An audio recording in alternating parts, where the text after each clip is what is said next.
On Ok, entend très bien. ok. Alors le projet Vietaro, sur cette première planche, j'ai mis simplement les noms de ceux qui ont mené le projet. Si j'avais dû mettre les noms de tout le monde, ça n'aurait pas tenu sur une seule planche, donc je m'excuse pour tous les autres. Côté Globéo, j'ai mené le projet avec Chang Lei. Côté CES Bio, on a mené le projet avec Thuy Le Toan, Alexandre Bouvet et Roi Fan. Et côté CNES, le projet était managé par Hélène de Boissezon et Linda Tomasini. Slide suivante, s'il te plaît. Euh, pour parler du projet Vietaro, je dois dire d'abord quelques mots sur le projet Vietsco. Le projet Vietsco était labellisé SCO en mars 2020. Il a duré 2 ans, de juillet 2020 à juillet 2022. Le site d'étude était le Vietnam. Et ce projet comportait deux composantes. Une composante, un projet qui s'appelait Vimesco Rice et un autre, celui dont je vais parler aujourd'hui, qui s'appelle Vietaro. Dans le cadre de Vimesco Rice, on a étudié l'impact des sécheresses, de la subsidence anthropique et de la salinité sur les cultures rizicoles au Vietnam dans un contexte de changement climatique. Et dans Vietero, on a plutôt analysé les impacts des typhons et des inondations pluviales, toujours sur les cultures rizicoles. L'objectif était double. On devait développer un démonstrateur basé sur des données satellites pour surveiller les cultures de riz dans un cadre de changement climatique. Et il s'agissait aussi de transférer aux organismes utilisateurs au Vietnam des méthodes, des outils et des produits, euh, chose qu'on est censé faire plutôt dans une deuxième phase. Slide suivante, s'il te plaît. Les partenaires de Vietsco, alors je peux citer rapidement dans les partenaires principaux le VNSC, c'est la spatiale vietnamienne, l'école d'économie de Toulouse, l'Université des sciences et technologies d'Hanoï, USTH, l'Institut de météorologie et hydrologie du Vietnam, IMHAN, Athéna Global avec Androidi nous a aidé à mener le projet. Dans les organismes de soutien, on avait le CNES, la VAST au Vietnam, l'IRD et l'AFD, l'Agence française de développement. Et pour les organismes utilisateurs, on avait le MARD, c'est le ministre de l'Agriculture au Vietnam. On avait MONRE, qui est le ministère des Ressources naturelles et de l'Environnement, toujours au Vietnam, et UNDP, le programme de développement des Nations Unies. Planche suivante, s'il te plaît. Alors, le contexte de Vietero. Alors, le Vietnam, c'est un des pays qui fait partie des pays les plus vulnérables au changement climatique. On a des hausses importantes des températures maximales et minimales. On a une hausse des précipitations, de l'intensité des événements extrêmes comme les typhons. On a des régions côtières de faible altitude, et ça aussi, c'est très important. Si je prends l'exemple du delta du Mékong, on est à un niveau à 0, 1 mètre, parfois 2 mètres au-dessus du niveau de la mer. Donc, vous voyez qu'avec une très faible hausse du niveau des océans, on a tout de suite de l'intrusion saline très importante. On a en plus des activités humaines qui accélèrent les impacts sur les écosystèmes et qui l'accélèrent beaucoup. Euh, voilà, dû aux activités humaines, on a par exemple des effets de subsidence importants. Et on a du coup des pertes de productivité agricole qu'on a essayé, dans le cadre de ce projet, de projeter dans les années 2030, 2040, 2050 pour le riz. Planche suivante, s'il te plaît. Concernant les produits développés dans Viataro, on a développé deux produits principaux, des cartes de riz et aussi des cartes d'inondation pour évaluer les impacts des inondations sur les cultures rizicoles. Euh, on a étudié ça en 2 points. On a d'abord analysé les effets des inondations consécutives aux typhons, surtout dans les provinces du centre et du nord du Vietnam pendant la saison des typhons. C'est principalement de août à octobre chaque année. Et on a aussi analysé les effets de la variation interannuelle des dynamiques temporelles et spatiales de l'inondation fluviale dans le delta du Mékong, suite à une demande de Monterey. Et ça a lieu tous les ans de septembre à décembre. Donc, on a produit des cartes de riz, des cartes d'inondation, des cartes de durée d'inondation et des cartes de rizières affectées par les inondations. Planche suivante, s'il te plaît. Merci. On a développé tout ça principalement en utilisant les données Copernicus Sentinel-1. On a aussi utilisé des données Sentinel-3 et Probave, données optiques à plus basse résolution, mais les produits étaient surtout basés sur le satellite Sentinel-1, comme vous le savez, qui sont libres d'accès, qui sont acquises depuis 2016 tous les 6 à 12 jours et seulement tous les 12 jours depuis décembre 2021, dû au problème qu'on a eu avec Sentinel-1B. Et on a une taille de pixels de 10 mètres. On traite nos images avec la chaîne de traitement S1 qui a été développée initiée au CESBio et développée par le CNES. On utilise PEPS pour télécharger les images et l'OTB pour le traitement des images. Planche suivante, s'il te plaît. Concernant la génération des cartes de riz, on utilise des algorithmes automatiques qu'on développe depuis des années, surtout au CESBio, mais aussi chez Globeo. Les produits opérationnels, ce sont les cartes de riz et aussi les sowing date map, donc les cartes d'estimée de date de semis, et aussi les cropping intensity map, des cartes qui nous donnent l'information du nombre de cultures de riz par an sur une même parcelle. Ça peut aller de 1 à 3 en général, 3 au grand maximum. À gauche, vous voyez des produits optionnels qui sont des cartes de land use, land cover, avec comme classe les villes, les forêts, l'eau, les cultures qui ne sont pas du riz et aussi la classe de non-riz. Et à droite, vous voyez d'autres produits optionnels issus de ces cartes de riz, donc des cartes de riz à cycle long et à cycle court, des cartes de stade phénologique du riz, dont on s'est servi beaucoup dans le cadre de ce projet, et des cartes de hauteur des plans de riz. Ces algorithmes ont été développés en partie par Huafan dans le cadre de sa thèse qu'elle a soutenue en 2018. Elle a publié aussi d'autres papiers depuis, vous pouvez aller voir, ils sont libres d'accès. On a aussi développé ces algorithmes dans le cadre de GeoRise, qui était un projet financé par l'Agence spatiale européenne à peu près de 2016 à 2021. Et aussi, bien sûr, dans le cadre de Vietsco, on a continué à développer ces produits. Slide suivante, s'il te plaît. Alors, on a comme résultat, voilà, par exemple, des cartes de riz saisonnières que vous voyez à gauche en jaune et des cartes du nombre de cultures par an que vous voyez à droite, avec, par exemple, 3 cultures de riz en rouge par an dans le nord du delta du Mékong au Vietnam. Et vous avez en bas, je vous ai mis l'agenda des saisons de riz voilà, dans le delta du Mékong, parce que souvent on ne croit pas qu'il y a jusqu'à 3 cultures de riz par an sur certaines zones. Donc voilà, c'était juste pour information, je ne développe pas. Slide suivante, s'il te plaît. Alors, concernant les inondations, on a développé ces algorithmes complètement dans le cadre du projet Viet-Haro. Alors, très brièvement, on part de série temporelle Sentinelle-1 et on va séparer dans la partie gauche du diagramme l'eau permanente qui est présente toute l'année sur un même pixel, de l'eau d'inondation que vous voyez dans la partie de droite, vous voyez floodwater tout en bas à droite, et une fois qu'on a l'eau permanente et l'eau et le floodwater, on obtient les cartes d'inondation vraiment à court terme. Alors, pour l'eau permanente à gauche, on utilise uniquement toutes les images en saison sèche et on applique un algorithme qu'on appelle le Quad Tree Decomposition qui a été développé par Chong Lei. On est en train d'écrire la méthode actuellement pour soumission dans une revue scientifique. Bon, je passe les détails. Et à droite, on fait un peu la même chose, sauf qu'on utilise uniquement les images pendant la saison humide. Et ensuite, on utilise une carte de date consécutive d'eau afin de séparer les cultures de riz dans lesquelles on a de l'eau d'inondation.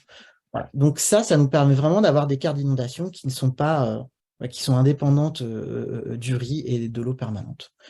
Voilà. Slide suivante, s'il te plaît. Alors, en ce qui concerne les impacts sur les rizières, on n'a pas d'impact si le riz est déjà récolté ou pas encore semé, bien sûr, mais on a des impacts si l'inondation survient de façon inattendue, avant la récolte et ou pendant les premiers stades de croissance. Voilà, ça peut aller jusqu'à la destruction de la culture si l'inondation dure plusieurs jours, si on a de l'eau turbide, bon, avec plusieurs conditions particulières. En général, le calendrier des cultures est adapté à la saison des inondations. Là, vous voyez, par exemple, pour le delta du Mékong, là, vous voyez que le flood season, en général, on n'a pas de culture de riz pendant cette saison-là, en général. Planche suivante, s'il te plaît. Alors, un premier exemple de résultat d'impact sur les rizières suite au typhon Damrey. Le typhon Damrey, il a frappé le Vietnam le 4 novembre 2017. En particulier les provinces des côtes centrales du sud, assez bas au Vietnam, c'était assez inattendu, avec des pluies diluviennes. Donc nous, on a produit la carte des stades phénologiques du riz juste avant le typhon, et on voit sur la carte de phénologie, là c'est à Quy Nhon, vraiment juste là où le typhon a frappé, qu'on avait des cultures de riz à maturité dans les zones affectées. Et à droite, vous voyez les cartes d'inondation suite à Damley. Donc, vous voyez vraiment le riz à maturité qui est frappé vraiment par les inondations. Planche suivante, s'il te plaît. Alors, un autre exemple, c'est l'exemple du typhon Son-Tin dans le delta du fleuve Rouge. Alors là, c'est un exemple très intéressant parce que malheureusement, on a eu d'énormes destructions de chanderies. C'était encore assez inattendu comme typhon parce que c'était dans le nord, c'est assez rare. Et c'était entre le 19 et le 21 juillet 2018 dans le delta du fleuve Rouge. Euh, et, euh, et cette tempête, voilà, a provoqué de graves inondations. Là, cette fois, le riz était en début de saison de la culture été-automne. En bas, je vous mets les chiffres. On a calculé les chiffres par province, des zones inondées et des zones de riz inondées. Bon, je n'ai pas le temps d'aller plus loin là, mais en gros, on observe avec les chiffres aussi la récession du riz inondé avec le temps grâce aux images sentinelles. Slide suivante, s'il te plaît. Donc voilà les exemples de résultats qu'on a eus sur le delta du Mékong avec, concernant les rizières affectées par les inondations dans le delta du Mékong. Alors là, cette fois, c'est pas les typhons, hein, c'est les inondations qui ont lieu chaque année de septembre à décembre. Vous voyez à gauche les cartes d'inondation, au milieu le riz affecté en rouge par les inondations et à droite les cartes de nombre de jours consécutifs d'inondation de août à décembre. Voilà, slide suivante. Là, en fait, on peut en sortir plein d'informations intéressantes, hein. Alors très rapidement, par exemple, vous avez, là, on voit sur ces images pour des dates similaires que en 2015 et en 2020, c'est là où on avait le plus faible taux enfin, la plus faible étendue d'inondation dans le delta du Mékong. En 2015, c'était lié à l'événement El Niño. Et au contraire, en 2018, on observe qu'on a une période de pic d'inondation qui arrive plus tôt que les autres années, le 27 octobre, alors que les autres années, c'était plutôt vers le 6, 7, voire mi-novembre. Planche suivante, s'il te plaît. Alors, si on veut aller plus loin, on peut bien sûr, pour tout le delta du Mékong, pour chaque année, là, on a une couleur par an. Si on regarde juste le graphique en haut, voir l'intensité des inondations, à quel moment on a le pic, on peut comparer les années, on peut faire plein d'études super intéressantes grâce à ces données-là. Et en bas, on a comparé avec des stations in situ pour voir si on n'était pas dans les choux. Voilà, slide suivante, s'il te plaît. Ça, c'est un exemple de carte de rizière affectée par les inondations. Ça, c'est un exemple en 2018 où le pic de l'inondation a été plus précoce que pour les autres années. Voilà. Et ça arrive dans ces régions-là parce que là, on a des digues assez basses, en fait, de 2 mètres. Donc là, on est quand même assez sensible. On peut être sensible aux inondations. Planche suivante. Et pour finir, je vous présente très rapidement, en 2 minutes, le démonstrateur du SCO. Est-ce que je peux... Prendre la main, je te laisse Ouais, s'il faire. te plaît. Merci, Sandy. Super. Voilà. Tu me dis, Sandy, s'il te plaît, quand tu vois mon écran? Oui, c'est bon, on voit bien ton écran. Ok. Alors, juste en 2 minutes, hein. Ça, c'est le démonstrateur de Vietsco, en fait, hein, et qui inclut le projet Viatoro. Alors, c'est un démonstrateur qui a été développé par la société Somewhere, qui est située à côté de Rennes. Quand on arrive sur le site vietsco.org, qui est ouvert à tous, vous arrivez sur cette carte saisonnière du riz que vous voyez en orange pour une saison printemps en 2020. Donc, si on enlève la carte de riz, en dessous, on a les mosaïques planètes qu'on a mensuellement, hein, qui sont libres de droit grâce au programme NICFI payé par le fonds norvégien. Donc là, on peut vraiment voir l'état des rizières chaque mois. Donc, ça peut nous aider pour interpréter nos résultats. Donc, je remets la carte de riz. On a aussi les cartes du nombre de cultures de riz par an. Je vous mets la légende comme ça. Voilà. Par exemple, en vert foncé, on a 3 cultures de riz par an. Je vous montre aussi alors, on a ça pour chaque année, hein, 2020, 2019, 2018, etc. On a aussi les cartes d'inondation. On a l'eau permanente en bleu foncé. Je vous montre juste un exemple de détail. De détail. Voilà, ici, par exemple, vous voyez vraiment le niveau de détail qu'on a avec Sentinel-1 dans la détection Par exemple, là, c'est les aquacultures pontes, c'est là où on fait des crevettes, du poisson, etc. Et on peut aussi voir l'évolution saisonnière des inondations. Alors, par exemple, si je prends un exemple en 2018, début août, voilà, on voit l'eau qui arrive. Et pour chaque image Sentinelle-1, chaque semaine, on voit l'eau qui s'étend, qui coule le long du Mékong, plus bas vers le delta du Mékong, de plus en plus bas. Voilà. Et on voit que les saisons côtières, elles ne sont pas inondées. Et de ça, on peut en calculer la carte de durée des inondations. Et je vous montre un truc super intéressant. Là, par exemple, si on zoome ici, on voit que dans cette région de culture intensive, on a certaines zones ici en bleu clair où la durée d'inondation de septembre à décembre pour cette année 2018, et c'est vrai chaque année, est assez faible. C'est dû au fait qu'on a des très hautes digues. Donc là, on contrôle complètement le système d'irrigation. Et donc, sur cette zone-là, on peut faire, vous voyez, 3 cultures de riz par an. Et une dernière chose, on a bien sûr le riz affecté par les inondations. Voilà. Et une dernière chose que je vous montre, qui était plus dans le cadre du projet Vietsco, mais bon, comme c'est très intéressant, je vous montre quand même, ce sont les projections des cultures de riz à l'avenir selon certains scénarios climatiques. On a projeté dans l'avenir des données d'intrusion saline qui ont été développées par l'Université d'Utrecht en Hollande. Et là, par exemple, pour un scénario de changement climatique avec une subsidence extrême, etc., vous voyez qu'en rouge, on ne pourra plus cultiver ces surfaces de riz en 2050. Et on a fait ça pour différents... Stéphane, là, on ne le voit pas. En tout cas, chez moi, c'est freeze. Ah, c'est dommage. Ok, bon. Et Sandy, tu le vois pas non plus, toi?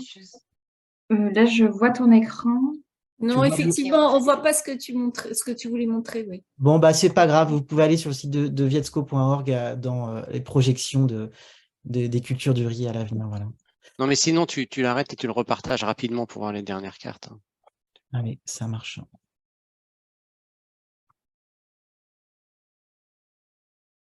Je pensais que j'avais plus le temps. Vous voyez là? Ça arrive normalement.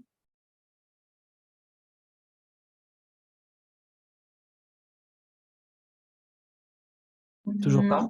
Non, là, ça ne veut plus charger. D'accord, bah, je ne sais pas pourquoi, hein, ça marche très bien de mon côté. J'ai une bonne connexion.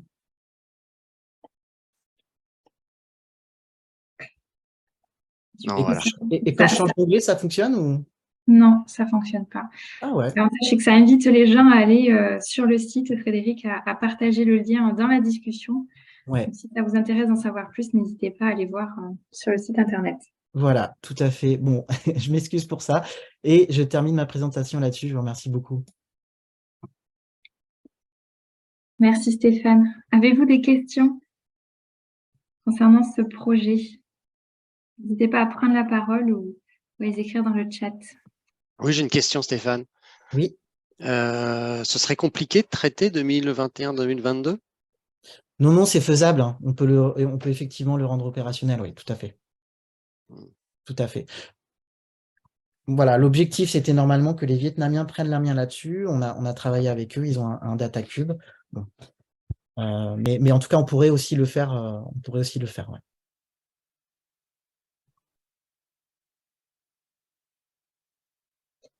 Nous avons une question dans le chat. Est-ce que cela a été utilisé pour faire des estimations économiques? Alors, on a travaillé hein, avec l'économie avec l'université enfin l'école d'économie de Toulouse justement, pour faire justement des estimations économiques dans le delta du Mékong, prendre en compte un peu croiser toutes ces informations avec une analyse socio-économique dans le cadre du delta du Mékong. Voilà, alors c'était très intéressant, c'était pas évident parce que c'est très transdisciplinaire, mais on a appris plein de choses et effectivement, on a en tout cas interagi pas mal avec la TSE ouais, dans le cadre de ce projet.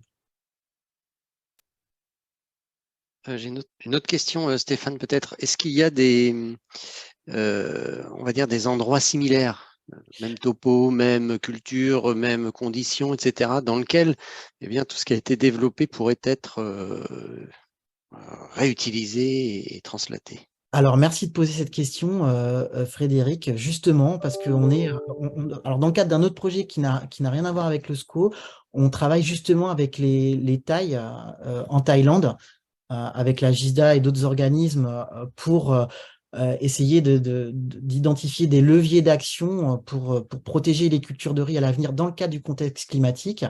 Et c'est un travail assez similaire. On leur a montré là, le mois dernier là-bas en Thaïlande le démonstrateur de Vietsco. Ils ont adoré. Vraiment, ils aimeraient faire quelque chose de similaire, justement. Ça leur parlait complètement. Ouais. Donc ça, c'est un exemple sur la Thaïlande. Donc il y en a forcément d'autres. Ouais. Kim, dans le chat, interroge sur le Cambodge. Alors, le Cambodge, on travaille pas beaucoup sur le riz au Cambodge, tout simplement parce qu'on a du mal à comment dire, à pénétrer entre guillemets les institutions. Par exemple, on est allé au ministère de l'Agriculture du Cambodge le mois dernier, mais c'était dans le cadre des forêts. Et c'est assez difficile, je trouve, voilà, d'interagir avec eux beaucoup plus que dans d'autres pays. Donc non, on travaille moins sur le riz au Cambodge. On a moins de partenariats, on a moins de données terrain. Donc voilà.